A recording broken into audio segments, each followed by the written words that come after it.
Bonjour à toutes, je suis ravie de vous retrouver pour une nouvelle vidéo. Je suis Valérie d'une fille manager et aujourd'hui on va parler de puissance dans notre rôle de leader et de puissance féminine. Alors pourquoi j'ai voulu évoquer ce sujet? En fait, je me rends compte encore dans nos sociétés aujourd'hui, malheureusement, que pour beaucoup, dans l'inconscient collectif, quand il s'agit d'avoir de la puissance, du pouvoir, notamment pour les femmes bien sûr, et bien derrière, il y a une espèce de connotation négative. On se sent presque coupable d'être affirmé, d'avoir de la puissance comme ça, d'avoir des responsabilités, où certaines personnes peuvent nous faire ressentir ça. Et je trouve ça extrêmement dommage parce que une femme a effectivement beaucoup de puissance en tant que leader et elle a un certain nombre d'aptitudes, mais aussi de qualités qui vont lui permettre de développer son leadership de manière vraiment exponentielle. Et beaucoup se restreignent, s'empêchent d'aller dans cette puissance-là. Donc, j'avais envie de partager avec vous sur ce sujet-là parce que j'ai vraiment envie de vous aider à accepter de laisser votre puissance féminine s'exprimer. Alors, vous me verrez peut-être des fois regarder mes petites notes, mais parce que je veux rien oublier et comme c'est un sujet qui me passionne, je sais que je risque de partir dans tous les sens et comme j'ai pas envie que la vidéo dure pendant 1 heure et demie, je vais essayer d'être synthétique en regardant mes petites notes. Première chose, effectivement, que je voulais évoquer avec vous, c'est que voilà, une femme qui veut développer sa puissance, son pouvoir, ne va pas nécessairement écraser les autres. Je dirais même au contraire, la femme souvent a tendance à utiliser beaucoup plus de qualités comme son intuition, son niveau d'empathie pour développer l'intelligence collective et du coup aussi l'efficacité, la productivité de son équipe, de son entreprise. Donc c'est important d'avoir cette notion-là en tête. Moi, je crois beaucoup à la puissance féminine parce qu'en fait, on a cette capacité à venir s'appuyer sur notre énergie masculine, mais aussi sur notre énergie féminine. Et ça, parfois, on l'oublie. On est beaucoup dans l'énergie yang, masculine, où on va chercher à travailler fort, à prendre des décisions, à dérouler des plans d'action, etc.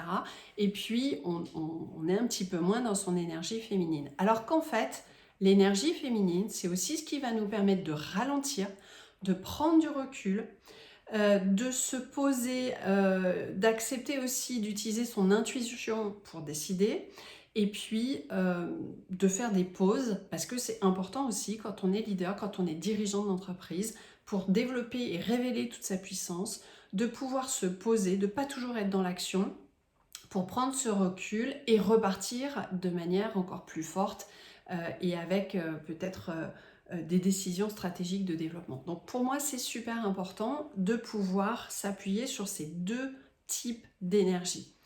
Et en fait, souvent on se dit, pour moi être puissante, ça ne veut pas dire prendre le pouvoir sur l'autre. C'est ce que je disais, on ne va pas chercher à écraser l'autre, mais c'est plutôt de venir exprimer quels sont nos besoins, quelles sont nos limites aussi, ce qu'on n'accepte pas.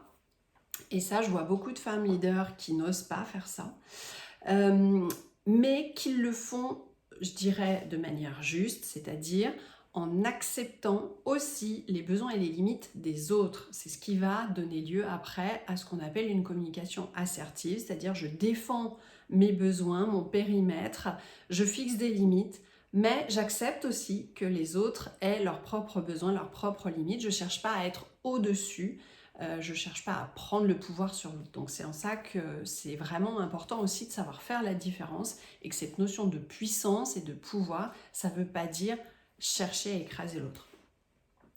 Autre chose, être dans son pouvoir, c'est aussi faire sa différence à partir de qui on est, de comment on fonctionne, de nos valeurs. Et c'est ça qui va nous permettre de prendre notre place parce qu'on est tous et toutes uniques et c'est cette unicité qui nous aide justement à prendre notre place et à faire les choses avec passion et donc avec puissance. Donc effectivement, utiliser notre puissance, ça implique de se responsabiliser, vraiment.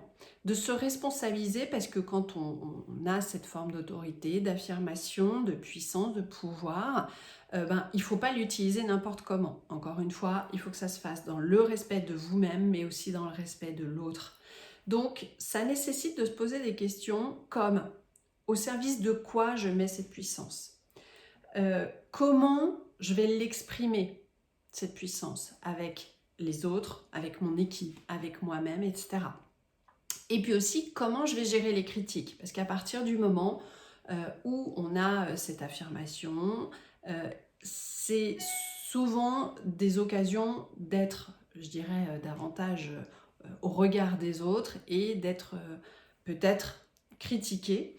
Donc si on n'a pas appris à gérer ces critiques, ça peut devenir très difficile, ça peut nous décourager et vraiment nous faire sortir et nous faire abandonner notre puissance. Donc ça, c'est important de travailler sur soi.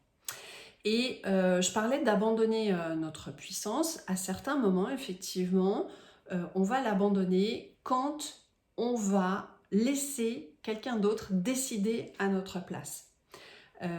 Si je prends le cas d'une dirigeante d'entreprise, elle a certaines décisions stratégiques à prendre, elle a certaines décisions à porter qui sont en lien avec ses valeurs, avec ses besoins, encore une fois, avec vraiment son ADN et son pourquoi. Si elle ne prend pas ces décisions et qu'elle laisse peut-être un associé, une équipe décider à sa place, elle est en train d'abandonner son pouvoir. Et c'est vraiment dommage.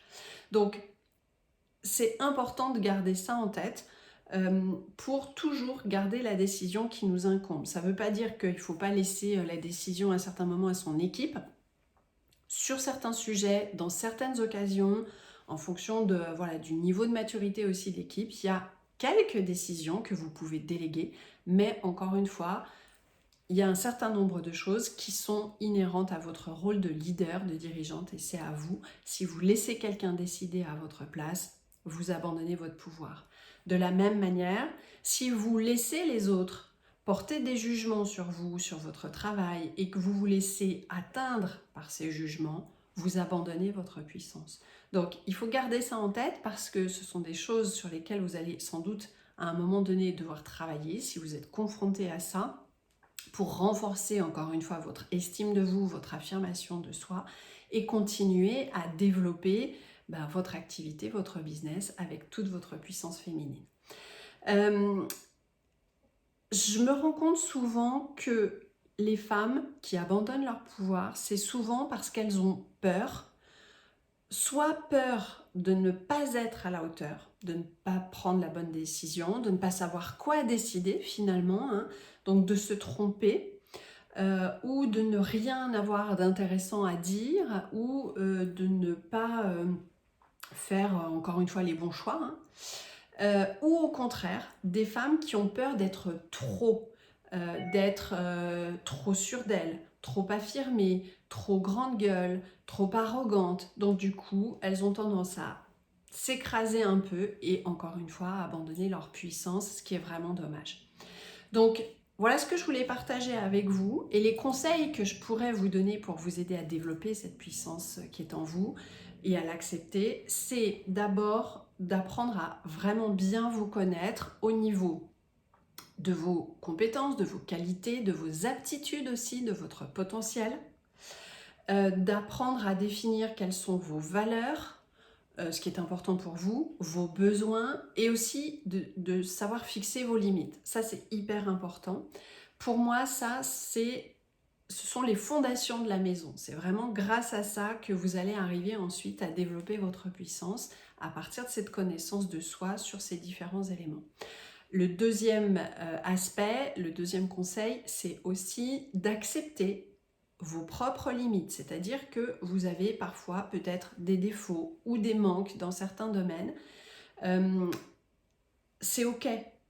Ça ne fait pas de vous quelqu'un de moins bien, ça fait juste de vous quelqu'un d'humain qui a ses défauts, ses failles, et c'est super important de les accepter pour aussi pouvoir mieux les gérer au quotidien, dans vos interactions avec votre équipe, dans le développement de votre entreprise, dans la relation avec vous-même, etc., etc.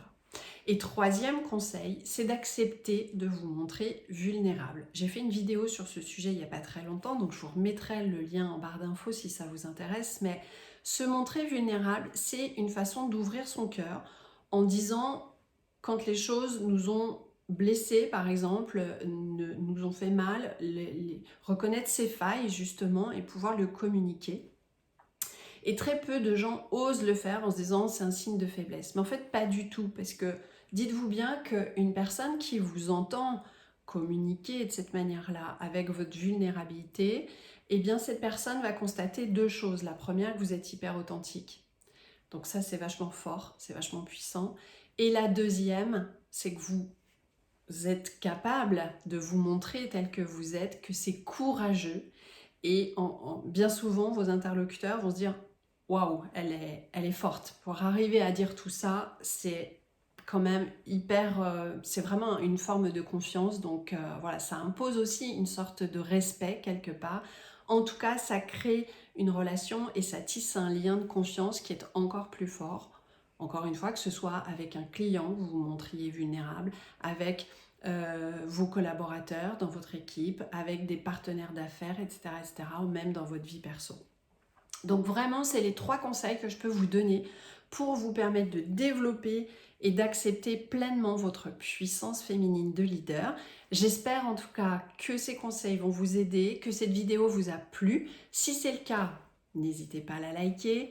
N'hésitez pas aussi à la partager, elle peut être utile peut-être à d'autres personnes de votre entourage. Et puis abonnez-vous à la chaîne, ça nous permet de continuer à vous proposer du contenu toujours de qualité. Moi je vous retrouve dès la semaine prochaine avec une nouvelle vidéo et je vous souhaite une très belle journée. Bye bye.